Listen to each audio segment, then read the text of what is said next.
Richard Cyril Rescorla was born on May 27, 1939, in a small coastal town called Hale in Cornwall, England.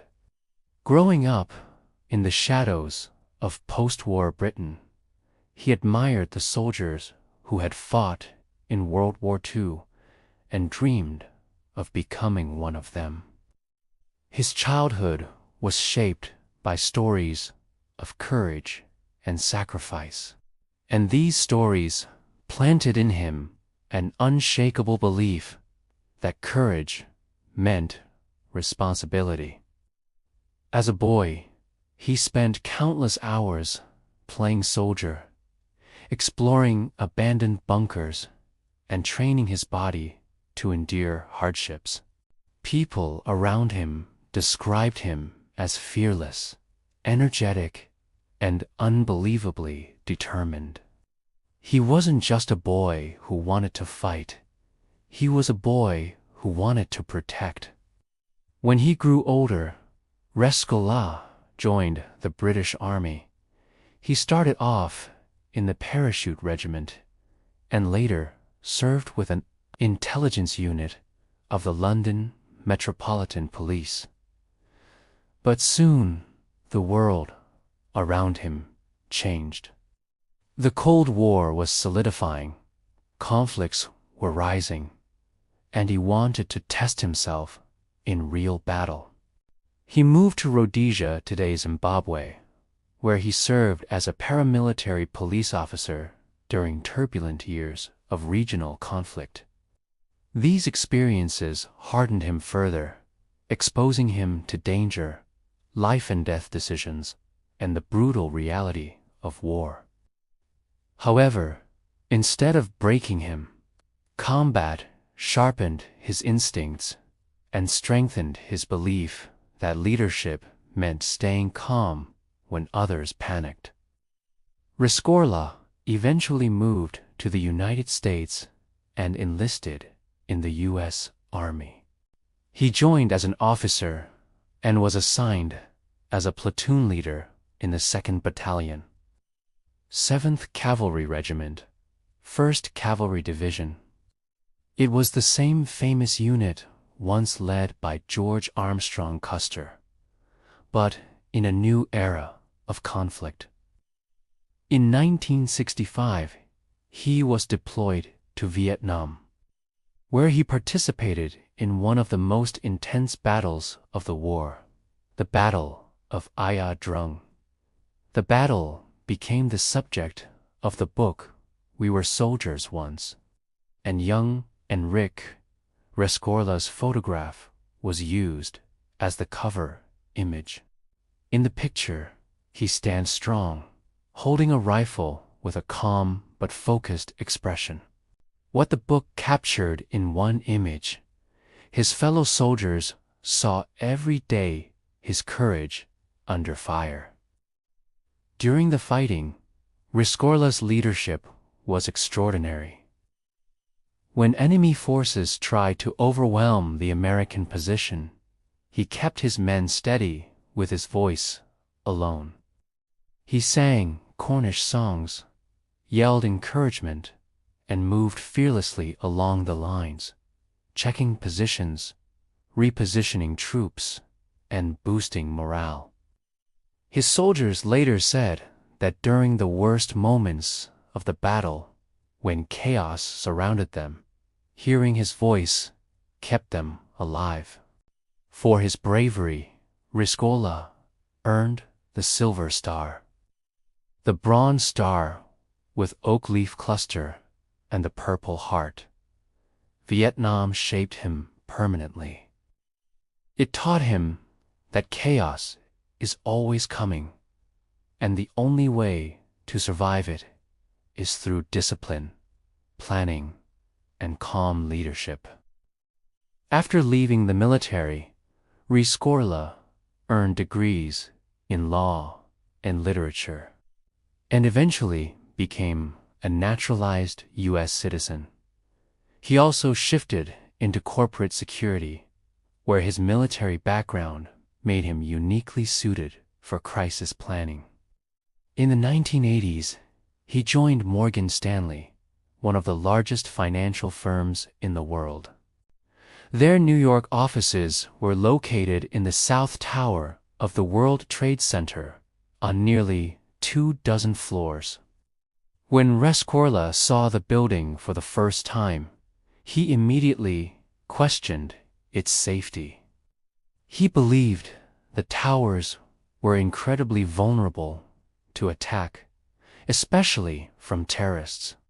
In 1990, he met an expert named Don Hill, a former Special Forces soldier who supported Rescorla's concerns.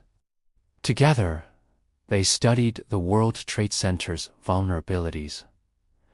They predicted two types of attacks. First, a truck bomb in the basement. Second, a hijacked airplane hitting the building. They warned Morgan Stanley management and the Port Authority that these threats were real. Not everyone took them seriously, but Rescorla refused to back down. He created evacuation plans, drilled employees regularly, and insisted that everyone know exactly what to do in an emergency. Many workers complained, saying the drills interrupted their workdays. But Rescorla didn't care about convenience. He cared about survival. Then, in 1993, the first attack on the World Trade Center happened. Massive truck bomb exploded in the underground garage, just as he had predicted. The explosion sent smoke through the towers, killing 6 people and injuring over 1,000. As panic spread, Rescorla's preparation made the difference. He immediately began evacuating his company's employees. His training paid off. Because of his drills, Morgan Stanley's people moved quickly and calmly. Afterward, he only tightened security more. And even though years passed without further attacks, he kept pushing the drills, improving evacuation routes, and preparing for the worst. Almost everyone else had moved on. But he never stopped preparing. On the morning of September 11, 2001, the world was about to discover how much his preparation mattered. It was a clear, calm Tuesday with bright blue skies. Morgan Stanley's offices were filling up with workers beginning their day. At 8:46 a.m., the first plane, American Airlines Flight 11, struck the North Tower in a violent explosion of fire and debris. The impact jolted the entire World Trade Center complex and sent shockwaves of confusion through every floor. The Port Authority instructed people in the South Tower to stay at their desks. They believed the situation was contained to the North Tower, but Rescorla knew better. The moment he saw the burning tower through his office window, he didn't hesitate. This was the airplane attack he had warned about for over a decade. Without waiting for official instructions, he activated the evacuation plan he spent years perfecting. Using a bullhorn, walkie-talkies, and his powerful voice, he ordered Morgan Stanley's 2,700 employees to leave immediately. He moved floor to floor, yelling instructions, keeping people calm, and pushing them toward the stairwells. His voice echoed through the hallways as he sang the same Cornish songs he once used in Vietnam to steady, frightened soldiers. Employees later said that hearing him sing turned terror into focus. Some wanted to stay and wait for instructions. Others were afraid to move. But he pushed them relentlessly, never losing his composure. He told them they were going to live, and they believed him. At 9:03 a.m., United Airlines Flight 175 slammed into the South Tower between the 77th and 85th floors, sending a massive fireball through the building. Rescorla and most Morgan Stanley employees were already far below that level, steadily moving down the stairwells because of his early actions. Still, the explosion shook the tower violently. Staircases cracked, ceilings fell, and smoke poured into the hallways. But people kept moving because Rescorla kept them moving.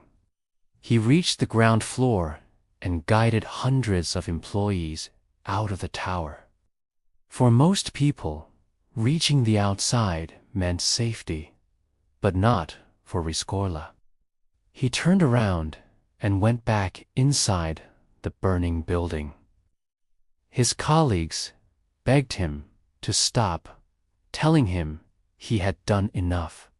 He simply said he had to make sure no one was left behind. He climbed back into the smoke-filled stairwells, helping anyone who was struggling, checking offices, shouting for survivors, and directing firefighters who were rushing upward. Despite the fire, the shaking, and the deadly conditions, he kept scanning for stragglers. As he helped the last group of employees toward safety, he radioed Morgan Stanley's headquarters and said, "I will get everyone out of here." His colleagues on the other end heard his steady voice, still calm, still focused. They asked him to leave the building. He answered, "As soon as I know everyone is out."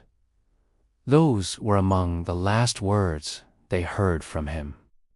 Minutes later, at 9:59 a.m., the South Tower collapsed in a roar of steel, concrete, and fire. Rick Rescorla was still inside, searching for the last survivors. His remains were never recovered, but the legacy he left behind was crystal clear. Because of his preparation, leadership, and refusal to panic, he saved the lives of nearly 2,700 people. Almost every single Morgan Stanley employee survived because of him. Without his drills, without his planning, without his courage, thousands more would have died. In the years that followed, Rescorla became known as the man who predicted 9/11s and the man who saved 2,700 lives.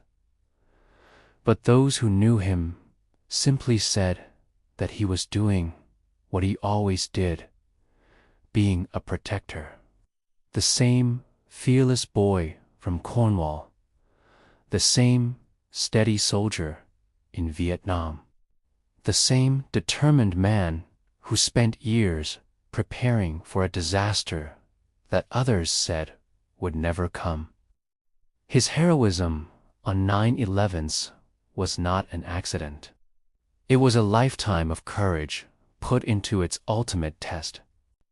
Today, Rick Rescorla is remembered as one of the greatest unsung heroes in modern history. A man who saw danger before it came, who prepared for it with absolute discipline, and who gave his life so others could live. His story is a reminder that true heroism is not loud or dramatic. It is quiet, consistent, and built over a lifetime. And when the world needed him most, Rick Rescorla rose to the moment and became the guardian of thousands.